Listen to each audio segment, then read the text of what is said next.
దేశ్ కే bath founder Satyanarayana మనతో ఉన్నారు. ఆయన అడిగి తెలుసుకునే ప్రయత్నం చేద్దాం. సార్ నమస్తే. సార్, ఈ రోజు ఇందిరా పార్క్ దగ్గర ఇంత పెద్ద ఎత్తున ధర్నా చేయడానికి ప్రధాన కారణం ఏంటి? ఎందుకు మరి ఇన్ని విద్యార్థి నాయకులు ఇంతమంది వచ్చేసి ఇక్కడ మద్దతు కాక్రోజ్ జనతాదళ్ పార్టీకి ఎందుకు మద్దతు తెలపాలనుకుంటున్నారు? ఏంటి మరి ఆ విషయం ఏంటి? ముఖ్య కారణం ఏంటంటే ఎంతో మంది పిల్లలు దాదాపు తల్లిదండ్రులు తన పిల్లల యొక్క భవిష్యత్తే, వాళ్ళ యొక్క ఆరోగ్యాలు కానీ వాళ్ళ యొక్క ఆర్థిక మూలాలను కానీ పూర్తి త్యాగం చేసి నా పిల్లలు నాకంటే ముందు ఉండాలనేటువంటి ఒక డ్రీమ్స్ తోని వెళ్ళి మంచి మంచి ఇన్స్టిట్యూషన్లు పంపిస్తారు. వాళ్ళు కూడా ఎన్నో కలలు కంటారు ఒక యూత్ అనేది. అలాంటిది ప్రతి సంవత్సరం ఒక పద్ధతి ప్రకారం ఒక నిజాయితీగా జరగవలసినటువంటి ఒక ఎంట్రన్స్ను ఇట్లా ఒక కనీసం మీద ఒక 10వసారి ప్రతిసారి లీక్ చేయడం. ఒక సంవత్సరం ఒక విద్యార్థి చదివిందంటే ఎంతో తన యొక్క శ్రమ, తన మేధస్సు అది ఒక్కొక్క రోజు ఒక్కొక్క విధంగా మారుతుంది. ఈ రోజు ఎక్కువ మార్కులు వచ్చిన వాళ్ళకు ఆ క్లెవర్స్కు కొంత చేంజ్ అవుతా ఉంటుంది. కాబట్టి వాళ్ళ యొక్క జీవితాల్ని, వాళ్ళ యొక్క బాధల్ని, వాళ్ళ యొక్క డ్రీమ్స్ను పూర్తిగా రిజల్ట్ చేసింది ఈ సెంట్రల్ గవర్నమెంట్. ఒక నీట్ పరీక్షను నిర్వహించడానికి ఇంత ఇబ్బందులు పడుతుంది, పూర్తిగా విఫలమైంది మోడీ గవర్నమెంట్. అందుకొరకే యూత్ అంతా పదవుల కచేరీ వల్ల. అంటే దాదాపుగా 24,000 మంది ఇక్కడ ఎగ్జామ్ రాయడం అనేది జరిగింది. వాళ్ళ పరిస్థితి ఏంటి, మరి వాళ్ళ స్థితిగతులు ఏ విధంగా ఉంటాయి విద్యార్థులై? మరి ఎందుకు కేంద్ర ప్రభుత్వం వీళ్ళంతా చేసే వాళ్ళంతా ఫేక్ అని ఎందుకు అంటున్నది కేంద్ర ప్రభుత్వం?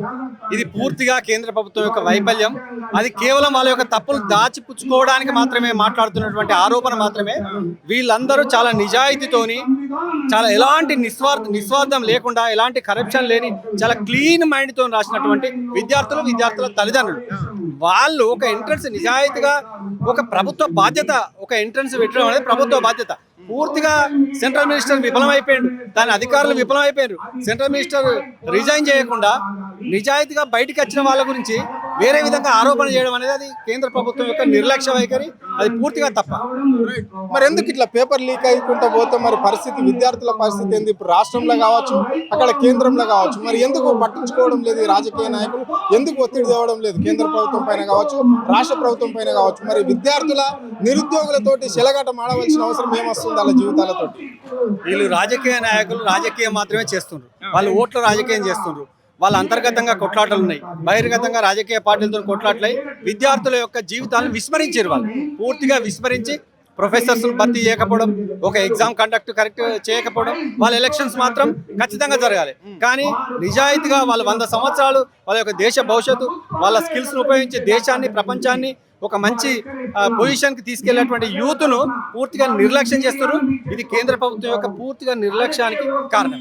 అంటే ఇక్కడ రాష్ట్ర ప్రభుత్వం కూడా మాట చెప్తుంది కదా, పాఠశాలలను కుదిస్తాము అని చెప్తున్నది. దీన్ని ఎట్లా చూస్తారు? అంటే ఇప్పుడు గ్రామాల ప్రాంతాల పిల్లలకు, అంటే పేద పిల్లలకు విద్య దూరం అయినట్లన్నా మరి లేకుంటే అందుబాటులోకి వస్తుందా రేవంత్ రెడ్డి వ్యాఖ్యలను చూస్తే? అయితే వాస్తవానికి ఇది కొన్ని సంవత్సరాల నుంచి ఒక ప్రభుత్వ పాఠశాల ఉన్నప్పుడు దానికి కనీసం ఒక 2 కిలోమీటర్స్ రేడియస్ వరకు ఎలాంటి పర్మిషన్ ఇవ్వద్దు. అది ఆల్రెడీ గత ప్రభుత్వాలు ఇవ్వడం జరిగింది, చాలా ప్రభుత్వాలు ఇవ్వడం జరిగింది. ఇప్పుడు ఒక గవర్నమెంట్ స్కూల్ పక్కకే ఇంకొక స్కూల్ ఉంటుంది. ఇలా గవర్నమెంట్ స్కూల్లో కూడా మోడల్ స్కూల్స్ అని, నవోదయ అని, గురుకుల పాఠశాలని, కేజీవీపీలని ఇలా రకరకాల విద్యా సంస్థలు తయారైనాయి. మరి విద్యార్థుల సంఖ్య పెరుగుతలేదు, విద్యా సంస్థలు పెరుగుతున్నాయి డిఫరెంట్ కేటగిరీస్లో. కాబట్టి అందుకొరకే విద్యార్థుల సంఖ్య తక్కువై స్కూళ్ళు మూతపడే పరిస్థితి వచ్చింది. దీనికి ప్రభుత్వం ఏదో విధంగా కార్యాచరణ రూపొందించి ఒకే గొడుగు కింద తీసుకొస్తుందా, మరి ఏ విధంగా అనేది ప్రభుత్వం ఆలోచించాలి. ఇది ఇక్కడ ధర్మేంద్ర ప్రధాన్ మాత్రము సెంట్రల్ మినిస్టర్ను వెంటనే ఆయన మంత్రి పదవి నుంచి బర్తాఫ్ చేయాలని చెప్పేసి కూడా ఇక్కడ సత్యనారాయణ డిమాండ్ చేయడం అనేది జరిగింది. ఈ నిట్టు విషయంలో చాలా మంది విద్యార్థుల భవిష్యత్తు నాశనం అయిపోయింది. ప్రతిసారి ఇదే పరిస్థితి జరుగుతున్నది ఈ దేశంలో.